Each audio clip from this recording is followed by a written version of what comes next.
Sting ভিডিওর এবার পাল্টা চ্যালেঞ্জ ছুড়লেন হুমায়ুন কবির। চক্রান্তের অভিযোগে তিনি সরব হয়েছেন এবং পুরো ভিডিও সামনে আনার চ্যালেঞ্জ ছুড়ে দিয়েছেন ভরতপুরের বিধায়ক। আমার কাছে 51 মিনিটের ভিডিও আছে, ওরা দেখিয়েছে 19 মিনিট। অভিষেক শিলিগুড়ি থেকে একজনকে সন্ন্যাসী সাজিয়ে পাঠিয়েছিলেন, আরেকজন দিল্লির সাংবাদিককেও পাঠানো হয়েছিল। দুজনকেই সামনে এনে পুরো ভিডিও প্রকাশ করব, পাল্টা চ্যালেঞ্জ হুমায়ুন কবিরের।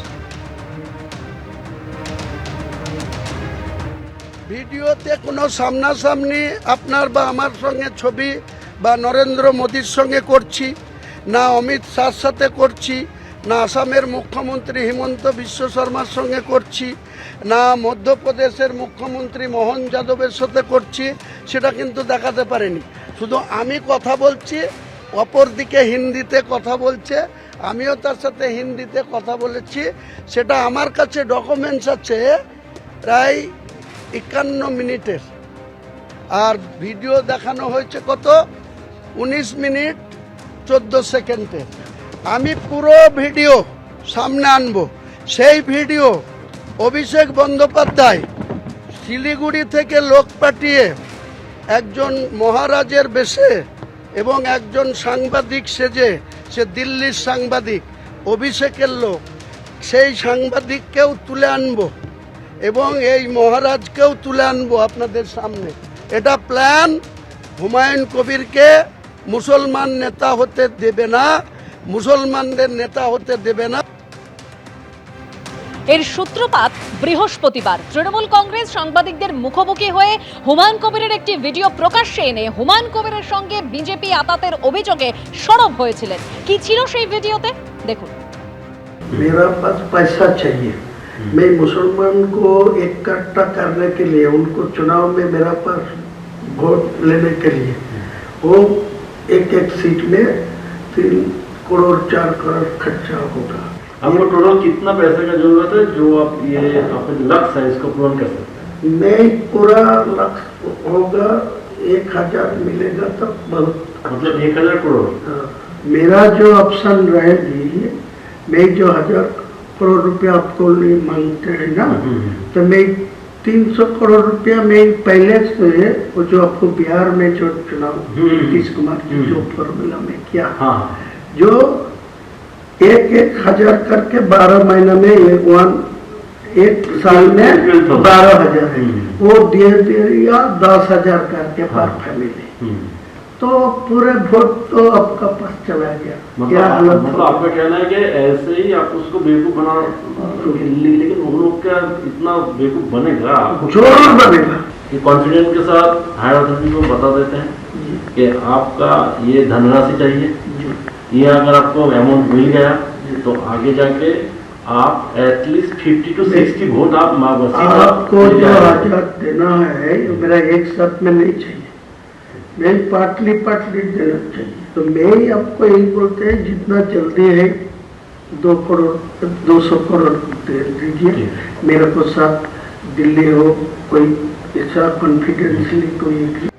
এই স্টিং ভিডিওকে হাতিয়ার করি আক্রমণে অভিষেক বন্দ্যোপাধ্যায়। তিনি বলছেন বিজেপি কংগ্রেস মিম ডিমকে ঝেঁটিয়ে বিদায় করুন। এআই ভিডিও হলে কেন তোমার হাত ছাড়লো ওয়েসি? প্রশ্ন অভিষেকের। নিজেদের লোককে হুমায়ুন কবির বোঝাতে পারছে না, আর সংবাদ মাধ্যমের সামনে এসে ভাষণ দিচ্ছে এটা এআই দিয়ে তৈরি করা ভিডিও। তা এআই দিয়ে তৈরি করা ভিডিও হলে খোবায়েব আমিন পদত্যাগ করলো কেন, আর আসাদুদ্দিন ওয়েসি তোমার হাতটা ছাড়লো কেন? প্রশ্নের জবাব দিতে পারবেন না। মসজিদের রাজনীতি করে মুসলমান ভাইদের ধর্মীয় ভাবাবেগে আঘাত করে তিনি প্রকাশ্যে বলছেন মুসলমানরা খুব বোকা, তাদের সহজে বোকা বানানো যায়। আমি বলবো শুধু মুসলমান নয়, হিন্দু বাঙালি সবাই খুব বোকা না, আমরা অল্পেই মানুষকে বিশ্বাস করি। যদি আমাদের বিশ্বাসের অমর্যাদা কেউ করে তাহলে তার জবাবটাও দিতে জানি এবং আগামী দিন লেজে গোবরেও করতে জানি। বাঙালি ছেড়ে কথা বলবে না হুমায়ুন বাবু। আগামীর লড়াই বিজেপি কংগ্রেস মিম ডিম ঝুপ ঝুপ যত 2 নম্বরই বিটিমগুলো পড়ে রয়েছে ছেটিয়ে বিদায় করে মুর্শিদাবাদে তৃণমূল তৃণমূলের শক্ত ঘাঁটি হিসেবে আবার এই মুর্শিদাবাদ জেলাকে প্রতিষ্ঠিত করে চতুর্থবার মামাটি মানুষ সরকারের ক্ষেত্রে আপনাদের সকলকে অগ্রণী ভূমিকা নিতে হবে। হুমায়ুনের স্টিং ভিডিও নিয়ে তোলপাড়ের মধ্যেই এবার সতর্কবার্তা প্রধানমন্ত্রীর। তিনি বলছেন যে পশ্চিমবঙ্গে বাঙালিদের সংখ্যালঘু করতে দেবে না বিজেপি, তোষণ ভোট ব্যাংকের খেলা আর বরদাস্ত করবে না বাংলা। এআই দিয়ে অসম পুদুচেরিতেও একই খেলা খেলেছে ওরা। হার বুঝে চক্রান্ত করবে তৃণমূল, বড় ষড়যন্ত্র থেকে সাবধান। बंगाल अब तुष्टीकरण और वोट बैंक के खेल को और बर्दाश्त नहीं करेगा। हम पश्चिम बंगाल में हमारे बंगालियों को अल्पसंख्यक नहीं बनने देंगे, माइनॉरिटी होने नहीं देंगे। साथियों, आज बंगाल में परिवर्तन का जो माहौल बना है, ये बहुत बड़ा मौका है, हमें इसे जाने नहीं देना है। मतदान के दिन आप सभी एकजुट होकर वोट डालने जाएं। आने वाले दिनों में ये लोग साजिशों का सहारा लेंगे। अभी असम में भी ऐसा ही खेल किया गया, पुडुचेरी में यही किया गया।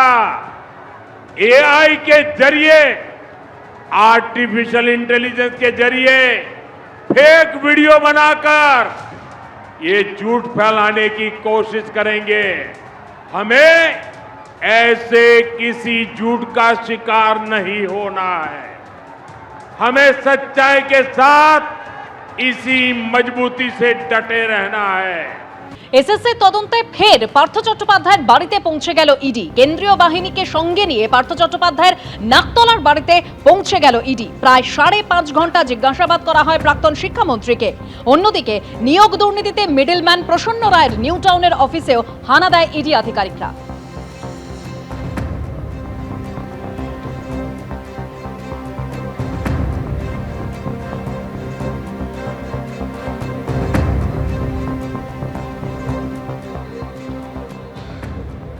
এদিকে পুরনিয়োগ দুর্নীতি মামলায় তৃতীয় তলব পাওয়ার পরেও গেলেন না দমকল মন্ত্রী। আজও ইডির তলবে সিজিও কমপ্লেক্সে হাজির হলেন না সুজিত বসু। নির্বাচনী ব্যস্ততার পাশাপাশি অসুস্থতার কারণে তিনি হাজির হতে পারেননি বলে জানা গেছে। দাদা আজকে আবার ডাকলো? এইটা খোলা। দাদা কি আসছে গো? সমুদ্র